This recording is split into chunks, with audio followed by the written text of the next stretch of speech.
My brother's blood still stained the wooden floor when my father turned those empty eyes towards me and said I was the only thing left of his family. That's when I understood my real nightmare was only beginning. Before I start, I'd like to know where you're watching my life story from. Go ahead and subscribe to the channel and like this video. My name is Dorothy Malachi Wilson, but everyone here in Stone Ridge, this little spot in the middle of nowhere in rural West Virginia, knows me as Grandma Dottie, the old lady selling homemade pies at the Sunday farmer's market.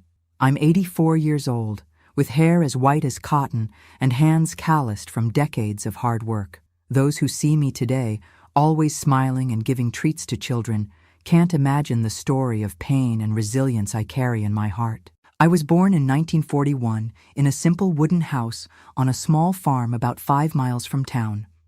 Our property wasn't much, about 30 acres, mostly tough scrubland, but with some good soil for planting corn, beans, and potatoes when the rains came at the right time. We also had some cattle, chickens pecking around the yard, and an old mule named Dusty who pulled our wagon when we went into town. My father, George Malachi, was a hard man of few words and many demands. From an early age, he taught my brother Jeremy to work the land and handle the small businesses he ran.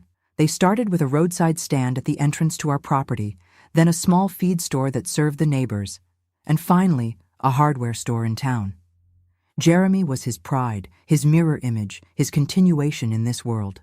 A man who doesn't leave a son to follow in his footsteps is like a tree without roots, leaves no mark on this world, was what Daddy always said when he'd had a few whiskeys after dinner and started philosophizing about life. My role was to help Mama with housework, learn to cook, sew, make soap and preserves. For a woman to have value, she needs to know how to keep a house proper and please her husband. My mother Sarah would teach me, always with her head down, agreeing with everything that came from my father.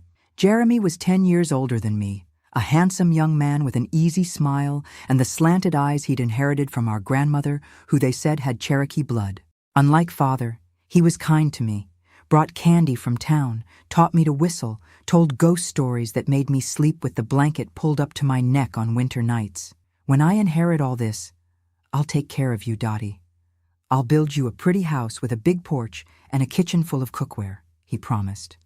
But fate is a treacherous beast that doesn't respect plans or promises. In 1958, when I was 17 and Jeremy was 27, measles swept through our region like a storm, taking down people everywhere.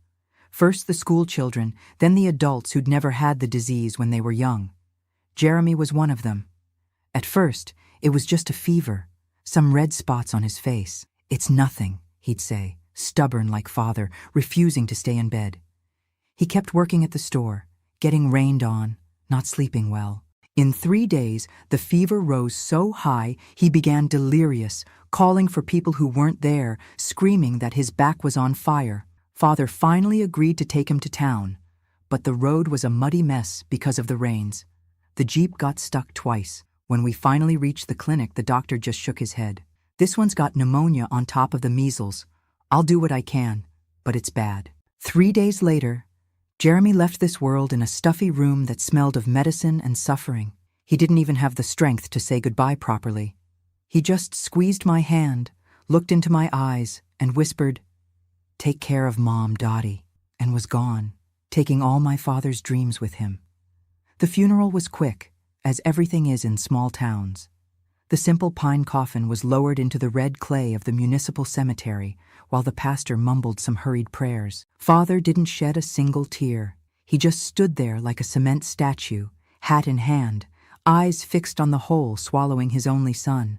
Mama sobbed quietly, leaning on me, her legs weakening with each shovelful of dirt that fell.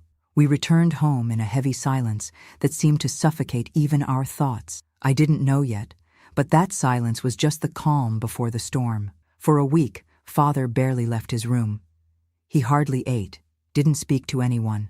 I would hear him pacing back and forth during the night, the floorboards creaking under his heavy steps. Occasionally, the sound of glass clinking indicated he was drinking from the bottle he kept hidden in the closet. On the 7th night after the funeral, I woke to a crash. I ran to the living room in my nightgown and found Father standing in the middle of the house, The dinner table overturned, plates broken on the floor, and blood. That blood I'll never forget, streaming from a cut on his hand where a piece of glass had gone deep. "It doesn't make sense anymore," he shouted, his eyes glazed like those of a wounded animal. "Why build? Why work? Why save if I have no one to leave it to?" Mama tried to calm him, speaking softly, approaching slowly like someone approaching an angry dog. "We have the girl, George. We have Dottie." That's when he turned those empty eyes to me and uttered the phrase that would change my life forever. "That one? What's a woman going to do with everything I've built? She'll just hand it over to the first man who comes along."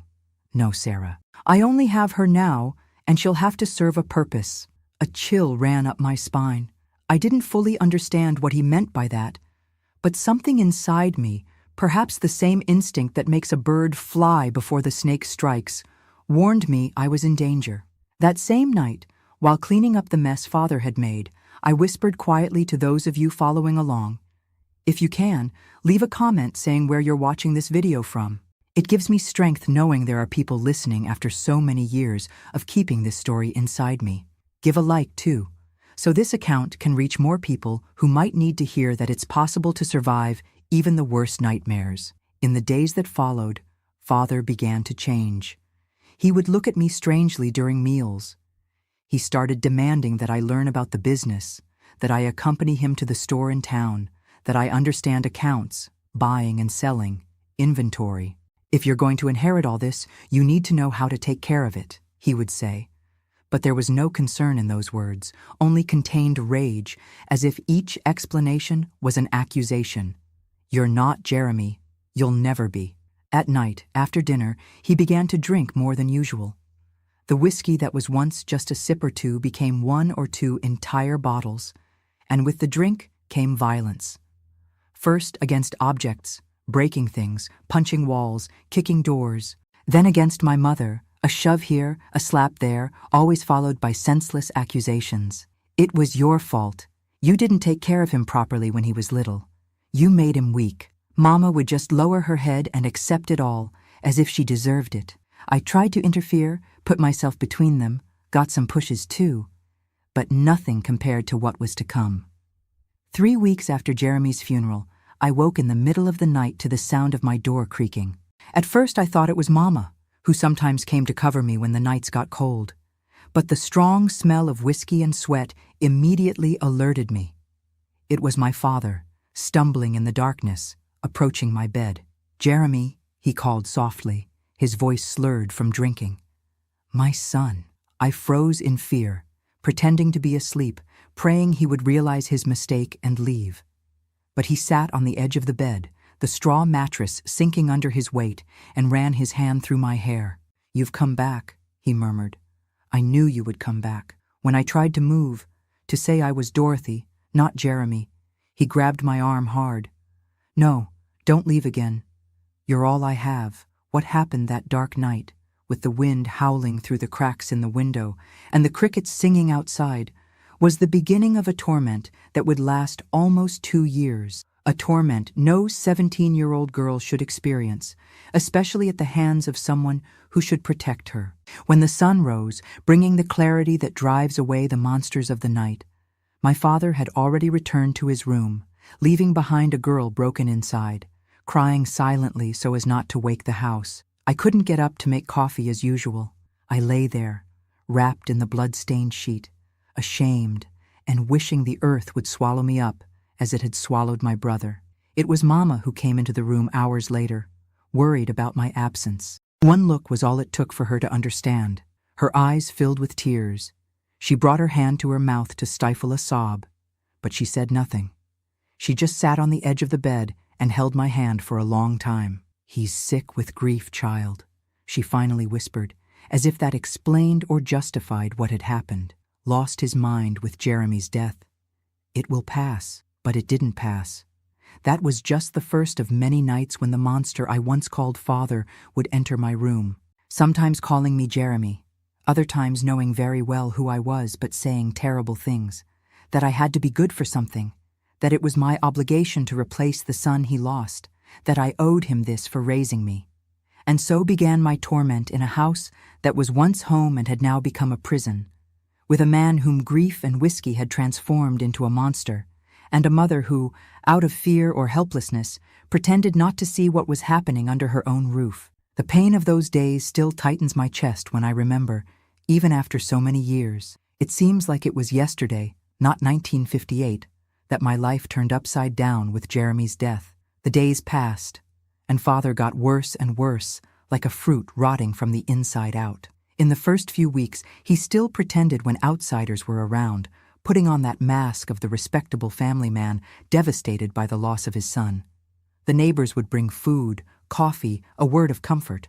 The pastor would show up now and then to say a rosary, to say that God knows what he's doing, those things pastors say when they don't know what to say. No one suspected what happened when the door closed, and there were just the three of us in that isolated house. I remember one Sunday when Mr. Anderson, the owner of the general store in town, came with his whole family for a visit. They even brought a cornbread that his wife had made. Father received them all politely, offered coffee, talked about the weather, the crops, how difficult it was to run the store without Jeremy. I stayed quiet in a corner, serving the visitors, avoiding looking at anyone. When Mr. Anderson asked if I was going to take over the family business, Father gave a yellow smile. "What does a woman know about business, Mr. Anderson? She'll help me until I find a worthy son-in-law, then I'll pass everything to him to take care of." In those days, people thought that kind of thing was normal. Nobody questioned it. Mr. Anderson's oldest daughter even commented that I looked worn out, but her mother quickly cut her off. "It's grief for her brother, girl. Leave her be." If they knew the real reason for the deep circles under my eyes, for the frightened way I had of shrinking when someone came too close. It was in that July of 1958 that Father had his first real breakdown, the kind that even the most distant neighbors found out about. It was corn harvest time, and he had hired some day laborers to help in the field. Early one morning, one of the men, Curly Joe, came to the house to report that he had found part of the crop destroyed, with all the ears on the ground as if someone had deliberately pulled them up. Father turned white as paper, began to shake, his eyes bulging, and suddenly let out a scream that must have scared even the souls in purgatory. It was him. It was Jeremy. "He's angry with me." He ran out into the middle of the plantation, knocking down more corn along the way, screaming my brother's name, begging forgiveness, saying things that made no sense. The men had to forcibly restrain him, bring him back to the house. It turned out it was just a herd of wild boars that had invaded the field during the night, but in Father's disturbed mind, it was a sign from beyond. After this episode, his madness became increasingly difficult to hide. At the hardware store in town, he would yell at customers, thinking they were trying to cheat him. He accused employees of theft without any proof. He began to see Jeremy's shadow everywhere. Behind the stacks of bricks, in the dark corners of the warehouse, hidden among the bags of cement. It wasn't long before customers began to dwindle. Nobody wanted to do business with a man who would suddenly start talking to the air, who would drop merchandise on the floor in fits of rage, who one day would sell on credit with smiles and the next day threaten the same customer with a knife if they came to collect change. It was around this time that the town pharmacist, Mr. Evans, prescribed a medicine for Father. Some white pills that came in a dark vial with a Latin label. It was to calm the nerves, he said. Mama tried to make Father take it secretly in his coffee, but he always suspected. "Trying to poison me, woman? Think I don't know what you and your daughter are plotting?" On one of these occasions, he threw the hot coffee in Mama's face. The burn left a red mark on her cheek that never properly healed. Even so, she continued to protect him, telling others that it wasn't his fault, that it was the pain of loss that had taken his mind. "Sarah, why don't we leave here?" I asked softly one night while we were putting lard on her back where a belt had left purple welts. "We could go to Aunt Virginia's in Charleston. You yourself say she's always inviting us." Mama just shook her head, eyes downcast, her voice almost gone. "And leave your father like this, sick? What will others think? No, girl. A man is a man. We have to endure. God wanted it this way." She paused, ran her hand over her tired face. "Besides, where would I go with a daughter? A daughter who's no longer fit to marry?" Those words cut deeper than any belt. Mama knew what happened on the nights when Father entered my room. She knew and did nothing. Worse, she thought the shame was mine, not his. In those days, a girl who was no longer a virgin, regardless of the reason, was considered spoiled, used. Who would want to marry her? And without marriage, what future did she have? I swallowed the tears and the hatred that was beginning to grow inside me. Hatred not just of father, but also of Mama, of life, of God, of everything and everyone that allowed this to happen. With the town business slowly failing, father began to spend more time at home, which only made things worse. Now I feared not only the nights, but the days as well. Any moment Mama went out to fetch water from the well, to pick a vegetable from the garden, to hang laundry on the line, he could appear. That smell of cheap whiskey announcing his arrival even before the heavy footsteps. "You look just like your mother when she was young," he would sometimes say, with a look that chilled my soul. "But you have Jeremy's determined way. Yes, there's a little piece of him in you. I always knew it." At the end of 1958, I discovered I had a baby growing inside me. For almost 2 months, I hid it as best I could. I wore loose clothes, tied tight bands around my belly, avoided eating too much in front of others to prevent vomiting afterward. But a woman's body doesn't keep that kind of secret for long. It was Mama who noticed first, of course. She was watching me take a bath in the back room where we had an improvised tin shower. She entered without knocking, as she always did, and stood looking at my belly, which was already beginning to show a small bulge. "How long?" she asked, her voice dry. "About 2 months, I think." She was silent for such a long time, I thought she had turned to stone right there, the old towel in her hand, her eyes fixed on my belly. "Your father can't know," she finally said, more to herself than to me. "He'll kill us. Kill all 3 of us." It was the first time I saw Mama openly admit that father was dangerous, that he could do something worse than he had already done. "And what are we going to do?" I asked, my voice trembling, my hands instinctively covering my belly. "There's a woman in Coal Hollow, old Mrs. Jensen. She takes care of these kinds of problems." My blood froze in my veins. I had heard stories about old Mrs. Jensen, women who went to her and came back carried, bleeding. Some never able to have children again. Others never came back at all. "No, Mama, I won't do that. It's my child." "Your child, girl? Child of sin? That's what it is. Fruit of an abomination," she shouted, losing control for the first time. "You want to raise a monster born of this thing that happens between you and your father? Want the child to be born twisted, with a tail, with horns?" The superstitions of the time were that strong. It was believed that children born of relations between close relatives were cursed, marked by sin. "I don't know, Mama. I just know I won't kill my child before it has a chance to be born." The conversation ended there, with Mama leaving, slamming the door, and me crying alone, the cold shower water mixing with my hot tears. In the weeks that followed, Mama tried everything. Pennyroyal tea, cinnamon tea, hot baths. She made me jump from stools, carry heavy buckets of water, all in the hope of ending that pregnancy. Nothing worked. Surprisingly, father noticed nothing. He was increasingly lost in his own madness, talking to Jeremy as if he were sitting at the table, fighting with invisible enemies, spending entire days locked in his room with his bottles and his personal demons. It was on Christmas Eve of 1958 that everything exploded. Father had gone to town and returned more drunk than usual, carrying a package under his arm.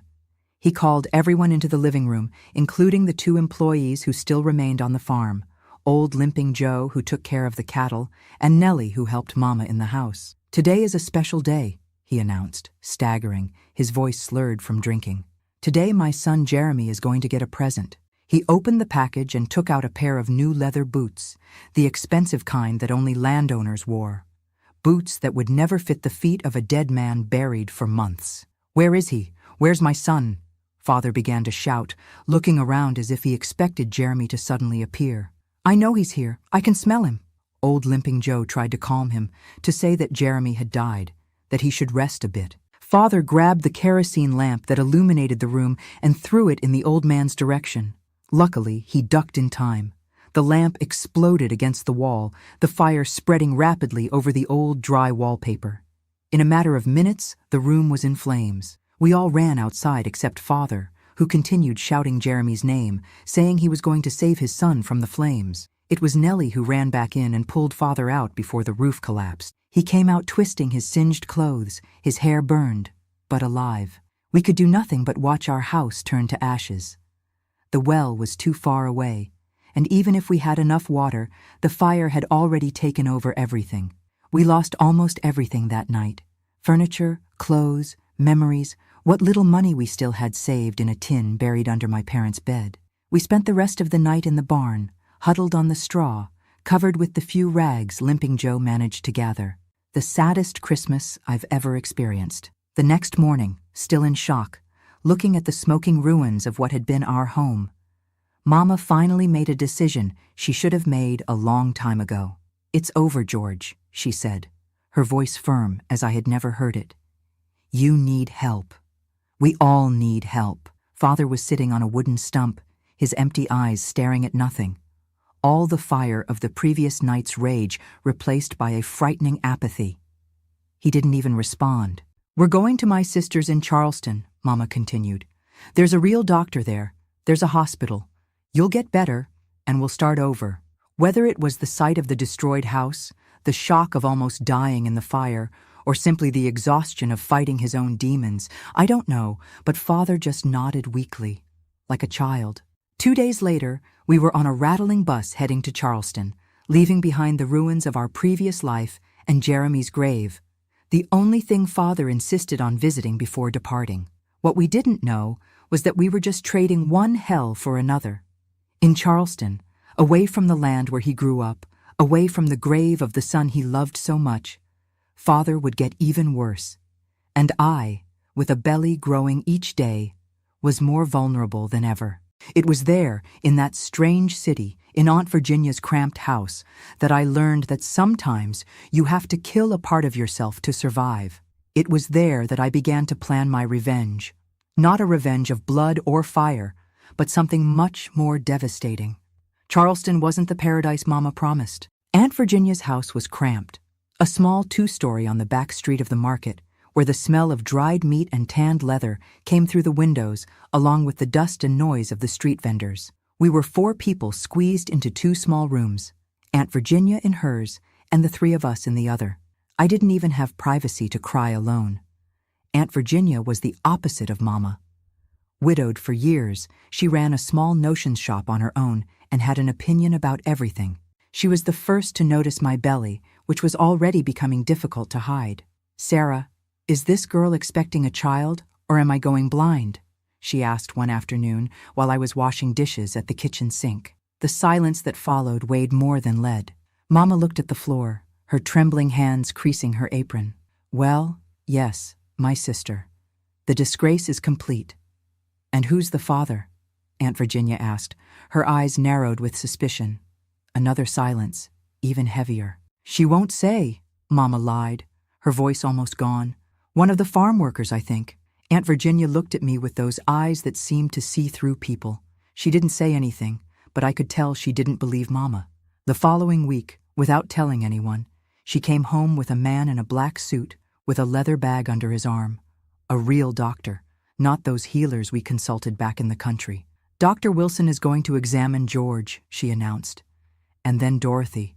"I don't want anyone sick in my house." Father, who spent his days sitting on a bench in the yard staring at nothing and talking to himself, barely reacted when the doctor examined him. He answered some questions in a weak voice, let them measure his pressure, look at his tongue, tap his knees with that rubber hammer. Then it was my turn. Mama tried to stay in the room, but Aunt Virginia was firm. "Let the doctor work, Sarah. Go make some coffee for us." Alone with the doctor, I trembled with fear.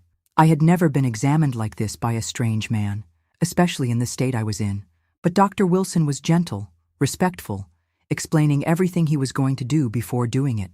When he finished the examination, his eyes had a sadness that made me lower mine. "Do you know who the father is?" he asked softly. I shook my head, denying it. I was too ashamed to tell the truth. "How far along are you?" "About 4 months, I think." "And do you want to keep the pregnancy?" The question caught me by surprise. No one had asked me that before. Mama simply assumed I should get rid of the child. Father didn't know or pretended not to know, and here was this man treating the decision as if it were mine alone. I do, I answered softly but firmly. He nodded, wrote something on a paper, and gave it to me. These are vitamins. You're weak, anemic. You need to eat better for the baby. When we left the room, Mama and Aunt Virginia were waiting in the living room, as tense as two violin strings tuned too tight. Dr. Wilson got straight to the point. Your husband, Mrs. Malachi, has a severe nervous disorder. He needs to be admitted to the sanitarium for proper treatment. Sanitarium? Mama repeated, horrified.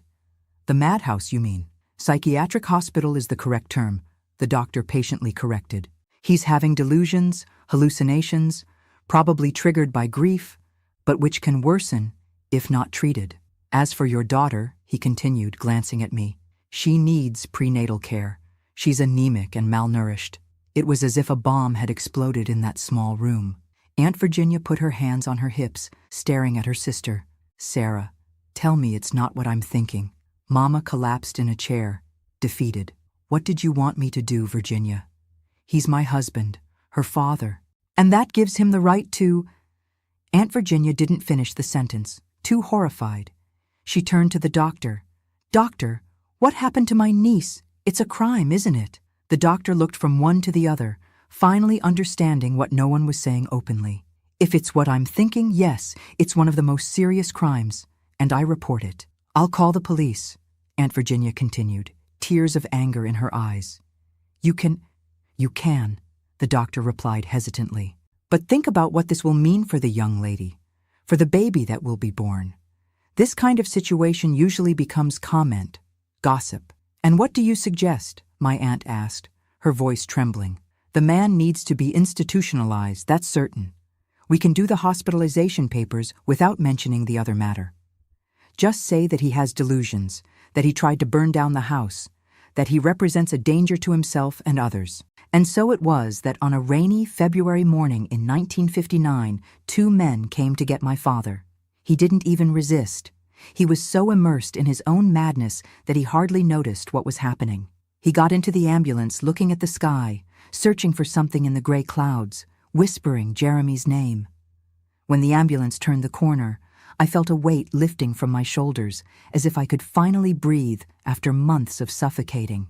I looked at Mama, expecting to see the same relief, but what I saw was something else. A mixture of guilt, shame, and what hurt me most, anger. Anger directed at me. Satisfied? She whispered when Aunt Virginia went into the house. Now everyone will know. How could you do this to your own father? I was speechless. How could she blame me? How could she defend that man after everything he had done? But I soon understood.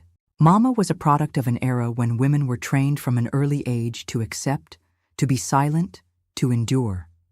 Men are like that. Women have to endure. You did something to provoke him.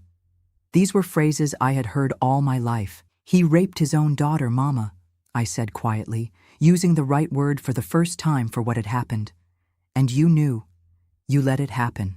She slapped me across the face, the only one she ever gave me in my entire life. Never repeat that again. Your father is sick. He doesn't know what he's doing. Aunt Virginia appeared at the kitchen door, attracted by the shouts. If you hit her one more time, Sarah, it's you who'll leave this house, not her. It was the beginning of a cold war that lasted for months. Mama barely spoke to me, as if I had betrayed the family by allowing father to be hospitalized. She spent the day crying in corners, visited him at the sanitarium whenever she could, came back saying he was improving, that he would soon return home to our family. Meanwhile, my belly was growing. Aunt Virginia took me to appointments with Dr. Wilson, bought me fabric to make maternity clothes, even began to prepare a cradle for the baby. To explain my situation to the neighbors and acquaintances, she invented a story that I was a widow, that my husband had died in a farm accident shortly after the wedding. In those days, being a widow was more acceptable than being an unwed mother. It was during one of these appointments, already in the 6th month of pregnancy, that Dr. Wilson gave me news that changed everything. Miss Dorothy, you are expecting twins. I almost fell off the chair. Twins? 2 children to raise alone in a time when I could barely imagine how I would raise one? Are you sure, doctor? Absolutely. You can hear two distinct little heartbeats.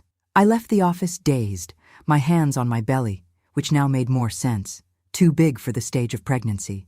Aunt Virginia, who was waiting for me in the waiting room, saw my face and immediately asked what had happened. "It's two, Auntie. Two babies." She widened her eyes, made the sign of the cross, and then, to my surprise, opened a smile. "God knows what he's doing, girl. It will be difficult, but we'll manage." That night, lying in the narrow bed I shared with Mama, who slept with her back to me as always, I felt the babies moving for the first time. It wasn't that weak tremor I had already felt before. These were kicks, punches, complete somersaults, as if they were talking, playing in there. I cried silently, my hands on my belly, feeling my children alive, strong despite everything.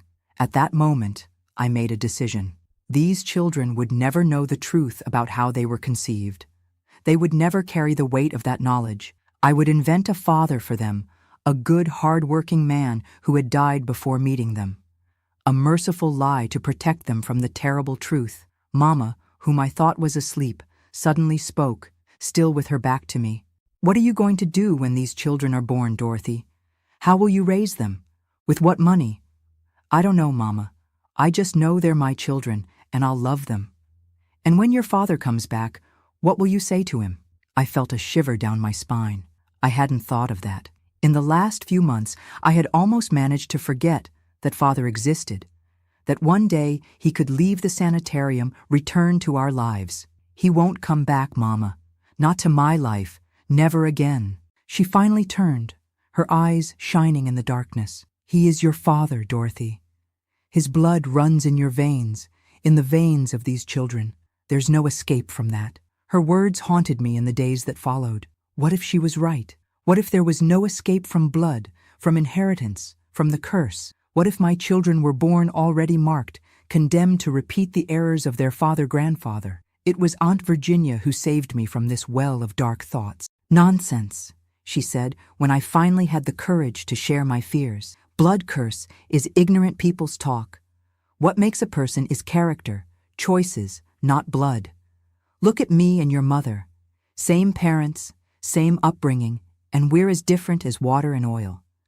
But what if they're born different with some problem? If they are, we love them just the same and take care of them and teach them right from wrong, which is what your parents didn't know how to do with your father." At the end of July 1959, when Charleston was preparing for Independence Day, I felt the first contractions. It was 2 a.m, and I woke with a pain that seemed to split my belly in half. Mama wasn't home. She had gone to spend a few days at the sanitarium with Father, who, according to her, was having a worse crisis than the previous ones. Aunt Virginia, always practical, had already arranged everything with an experienced midwife who lived 2 blocks down. In 20 minutes, Mrs. O'Leary was at my side, examining me with calloused but gentle hands, guiding me through the pains that increased with each minute. "It's going to be a difficult birth, girl," she warned. "There are 2, and they're coming a bit sideways. You'll need strength." Strength was something I had learned to have in recent months. The 16 hours of labor that followed were the hardest of my life up to that point. But when I finally heard the cry of the first baby, followed minutes later by the second, it was all worth it. "2 boys," announced Mrs. O'Leary, placing the little ones wrapped in clean towels in my arms. Strong as bulls, despite having come early.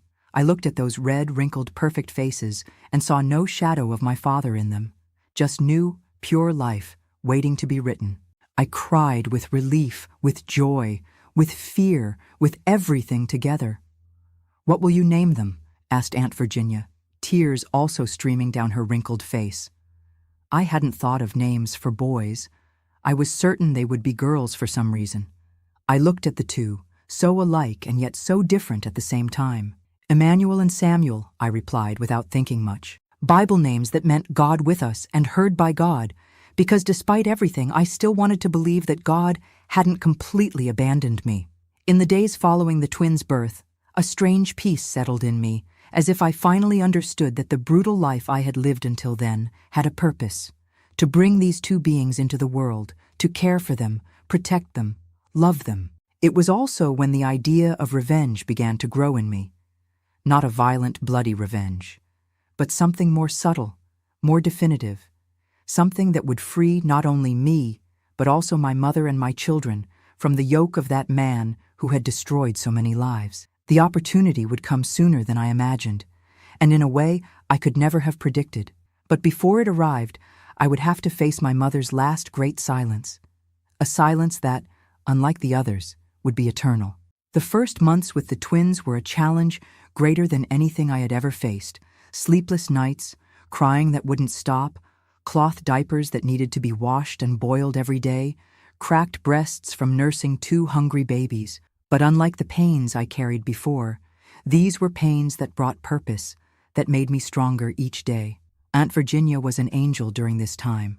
Even with her advanced age, she would wake up in the middle of the night to help me with the boys, taught old tricks to calm colic, to make the babies burp, even invented a double sling so I could carry both at once when I needed to go to the market or to church. Mama returned from the sanitarium 3 weeks after the twins' birth. She entered the house silently, looked at the babies sleeping in the improvised cradle, and didn't say a word. She seemed older, more hunched, as if the weight of the world had doubled on her shoulders. "How is father?" I asked, more out of politeness than interest.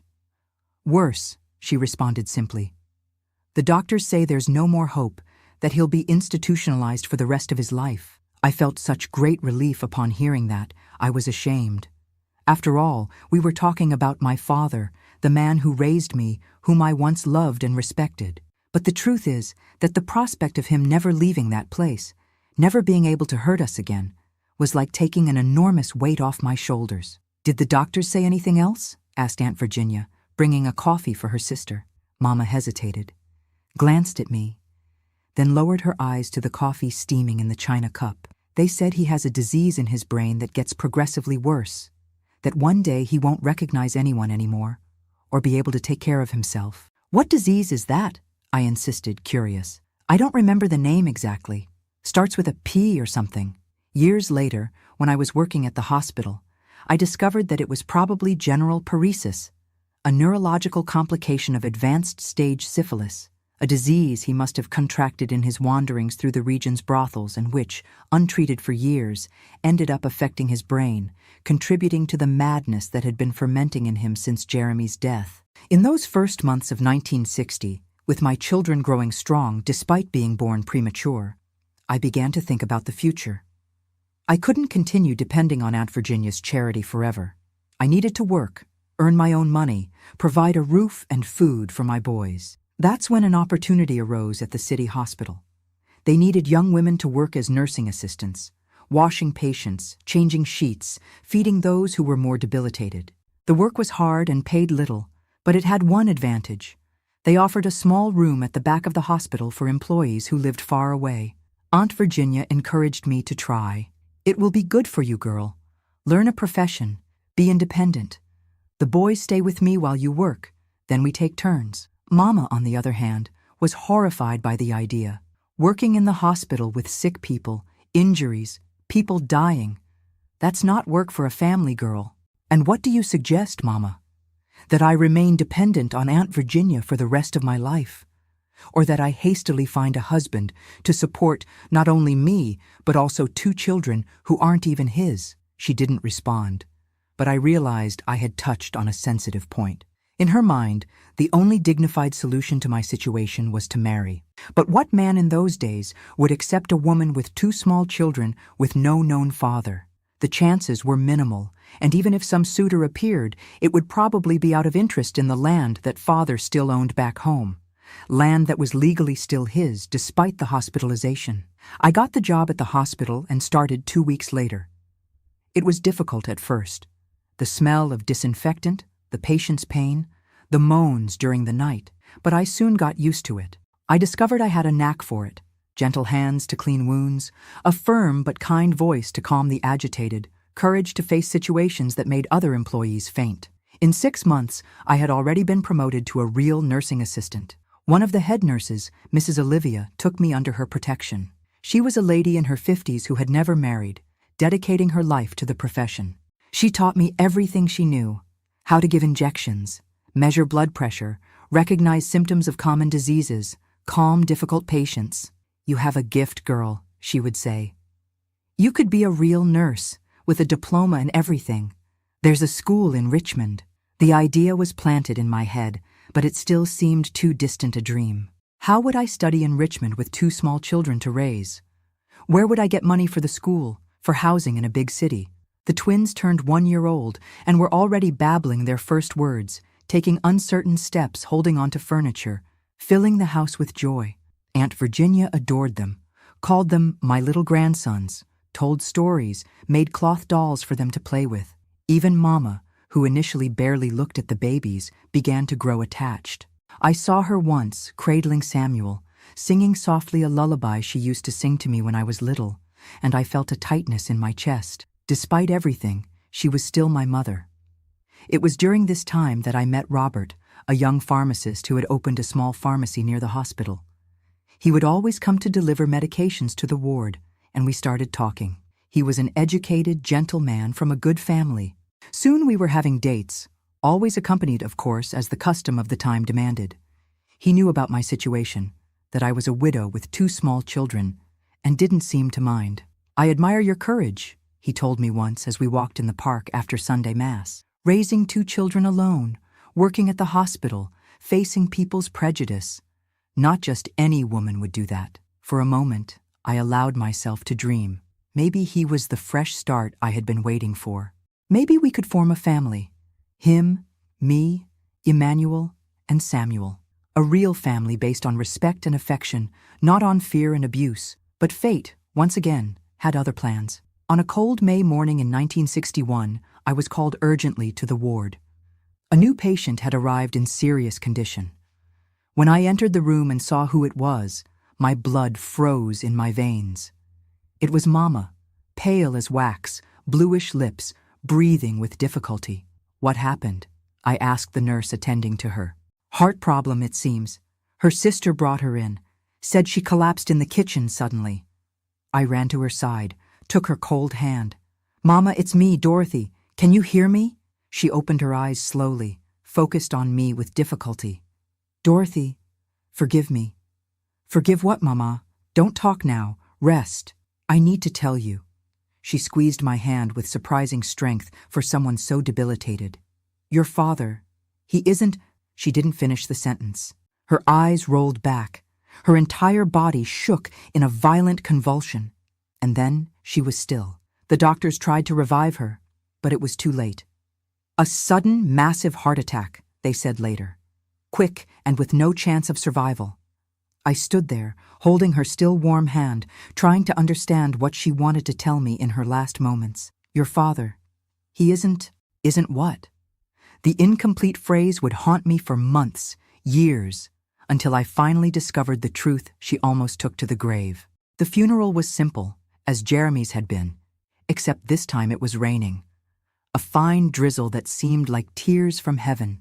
Aunt Virginia cried a lot, clinging to my arm. The twins, too young to understand what was happening, stayed at home with a neighbor. After Mama's death, something changed inside me. It was as if a last cord that tied me to the past had broken. Now it was just me, my children, and whatever future we could build. And of course, one last matter to resolve. My father, still institutionalized, still a shadow hanging over our lives. Aunt Virginia called me for a serious conversation a week after the funeral. Dorothy, there's something your mother asked me to tell you if anything happened to her. I promised I wouldn't speak while she was alive, but now... I sat down, my heart racing. Could this be the continuation of that last sentence interrupted by death? It's about your father, she continued, her voice trembling. About what he did to you. You already know about that, Auntie. It's not that. It's about who he really is. She paused as if gathering courage. George is not your biological father, Dorothy. It was as if the ground had disappeared from beneath my feet. It wasn't possible. There had to be some mistake. What do you mean? Of course he is. He always was. Mama never... Your mother was 16 when she met a young man from the city, a law student who was on vacation in the area. They fell in love and, well, you know how these things happen. When your mother discovered she was pregnant, the young man had already returned to Richmond. Her family, my parents, were furious. They arranged a hasty marriage with George, who was a foreman on the neighboring farm and had an interest in the land my father would leave as inheritance. I listened to all of this as if in a dream or a nightmare. He agreed to marry her knowing Mama was pregnant by another man.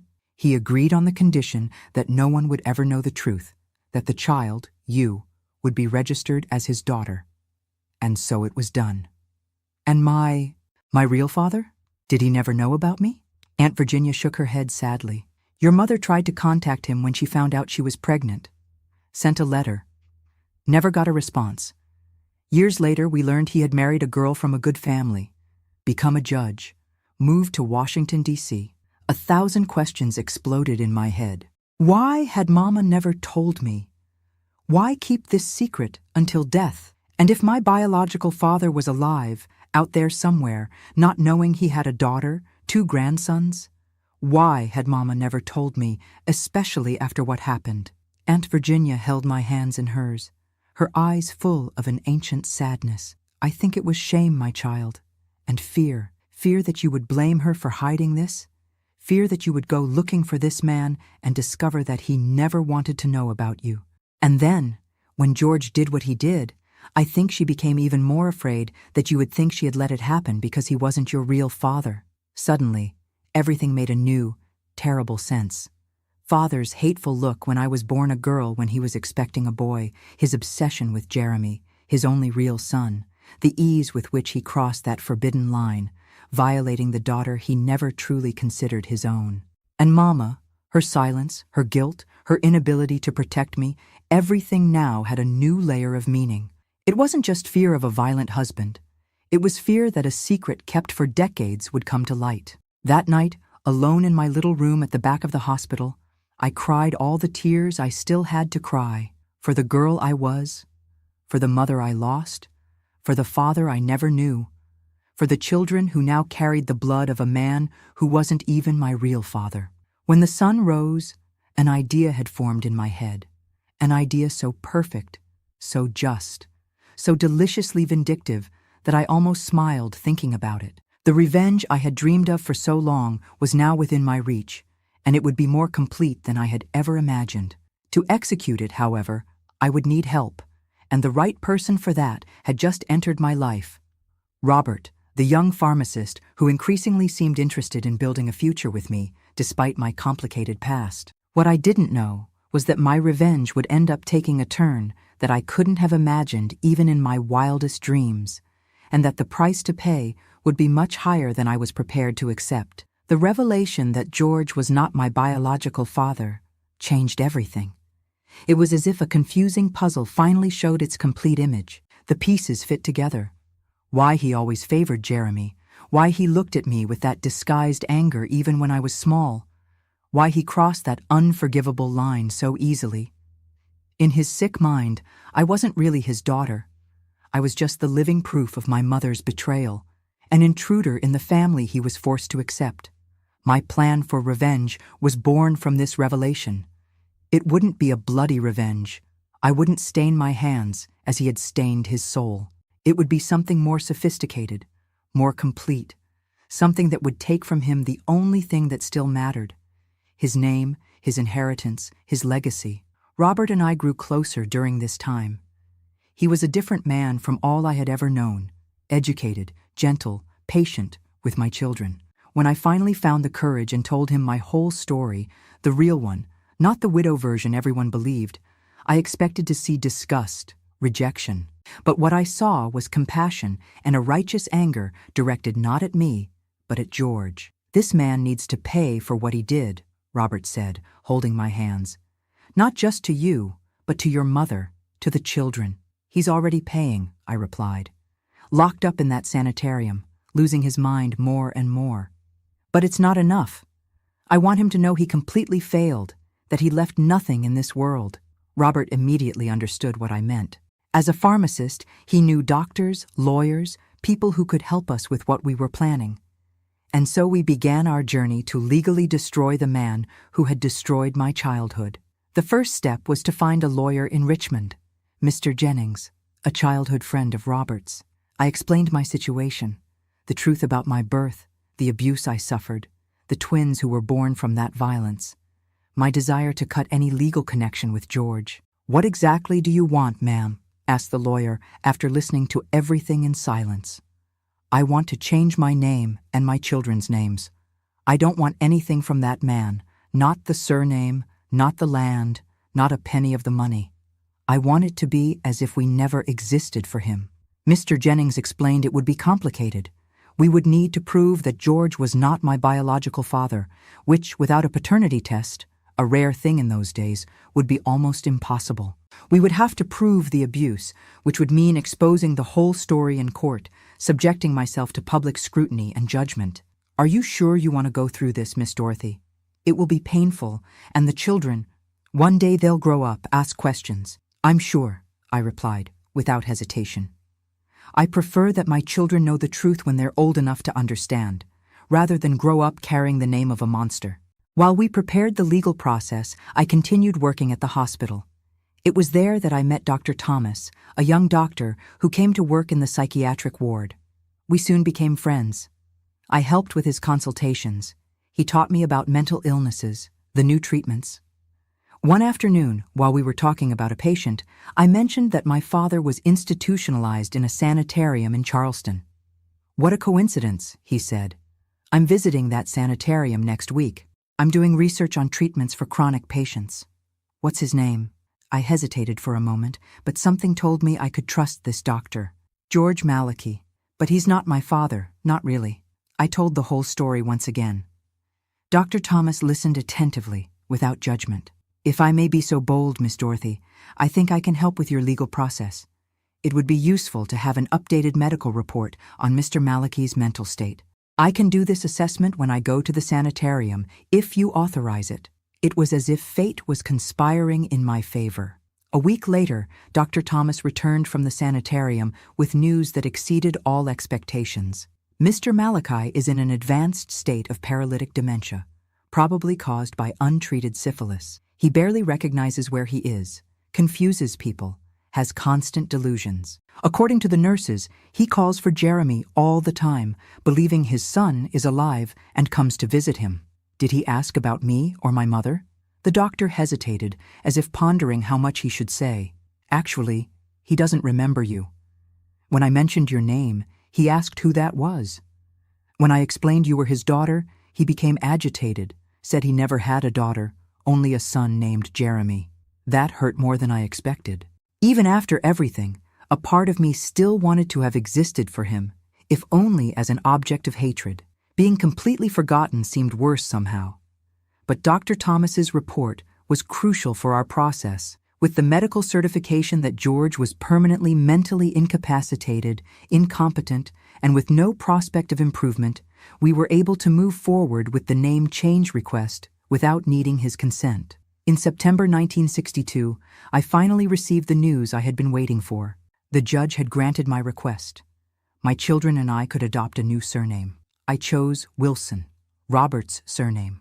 It was as if I were honoring the only person who had truly supported me when I needed it most. "Dorothy Wilson," I repeated to myself, savoring each syllable.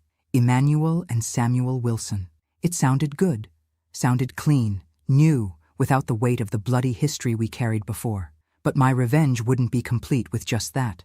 There was still the matter of the land, the material inheritance that George valued so much. The land where I grew up, where Jeremy was buried, where so many tragedies had occurred. A part of me just wanted to give it all up. I didn't want anything that had belonged to that man. But Robert, always practical, made me see that those lands could mean a better future for my children. And there was another consideration. If I completely gave up the lands, they would go to distant cousins of George, people who had never lifted a finger to work them, who would probably sell everything to the first interested party. With Mr. Jennings's help, we filed a process for the lands to be divided. One part, the part where the house and Jeremy's grave were, we sold to pay for George's medical and hospitalization expenses. The rest would be held for my children when they came of age. In November 1962, news arrived that would put the final period on this story. George had died in the sanitarium, victim of pneumonia that his weakened body couldn't fight. He died alone, without family at his side, calling for a son who was no longer among the living. I didn't go to the funeral. I only sent a wreath of flowers, without a card, without a message. It was the most I could do. A few months later, Robert asked me to marry him. He knew it would be difficult. Me with 2 small children, with a complicated past. Him from a good family, with a promising future ahead. But he insisted he didn't care what others would think. I want to build a life with you, Dorothy. With you and your children. We can start over somewhere else if you prefer. I married Robert on a Sunday in April 1963, in a simple ceremony at the Charleston, Maine church. Aunt Virginia was the only family present on my side. Emmanuel and Samuel, almost 4 years old, were the page boys, carrying the rings with the comical seriousness that only children can maintain on formal occasions. 2 weeks later, we left for Louisville, where Robert had received an offer to manage a larger pharmacy. It was the chance to start over in a place where no one knew our history, where we could just be a normal family, a couple, and their 2 children. I never returned to West Virginia. I learned through letters from Aunt Virginia that the lands were sold, that the house gradually fell down, that new owners built something different in its place. Even Jeremy's grave ended up lost when the new owner decided to tear down the fences and plant corn across the entire property. The years passed. Robert was a wonderful father to Emmanuel and Samuel, who grew up calling him Dad without ever questioning. When they turned 12, I thought it was time to tell them the truth. Not all of it, of course, but a softened version. That their biological father had been a sick man who did bad things, who couldn't care for them. That Robert chose them as children of his heart, which was even more special than being a father by blood. They accepted it with the surprising naturalness that children sometimes have. "So we have 2 fathers?" asked Emmanuel. "One who made us and one who raised us." I nodded, relieved to see they understood without drama. "I prefer the one who raised us," concluded Samuel, going back to playing as if that conversation hadn't been one of the most difficult moments of my life. In 1975, Aunt Virginia passed away at the age of 84. She was the last connection I had to my past in West Virginia. With her departure, I felt that a chapter was finally closing for good. I made an important decision that year. I went back to school, realizing the old dream of becoming a qualified nurse. Robert supported me as always, helping with the children, now teenagers, taking on more responsibilities at home so I could study at night. In 1978, at the age of 37, I finally received my diploma. It was one of the happiest days of my life. Life followed its course. The boys grew up, graduated. Emmanuel became an engineer. Samuel followed Robert's footsteps and became a pharmacist. Both married, gave me grandchildren who became the joy of my old age. Robert and I built a quiet life based on respect and companionship, so different from the turbulent marriage of my parents. In 1993, I lost Robert to a devastating cancer. It was an immense pain, but different from others I had felt. It was a clean pain, without guilt, without regrets. We had lived well, loved well, built something good together. Today, at 84 years old, looking back, I see that my revenge was more complete than I could have imagined. I didn't need to lift a finger against George. Life itself took care of punishing him, with the disease he himself sought in his escapades, with the loneliness of his last days, with the forgetfulness that covered his name and memory. He wanted so badly to leave a legacy, to have his name perpetuated through a son. In the end, his name died with him. His biological grandchildren, the children of the daughter he despised because he believed she wasn't his, carry another surname, call another man father, built brilliant lives without ever knowing the evil that carried in the blood running through their veins. If there is justice in this world, this was it. Not in the direct, bloody revenge I dreamed of so many times when I was young, but in the complete erasure of a man who thought his name and his blood were so important. My name is Dorothy Wilson, and this was my story. If it touched your heart in any way, please leave your like so others can know it too. Tell me in the comments where you're watching from, as each message makes me feel I'm not alone sharing this heavy burden. And subscribe to the Grandparents' Tales channel to follow other stories of women who, like me, found strength where there seemed to be none.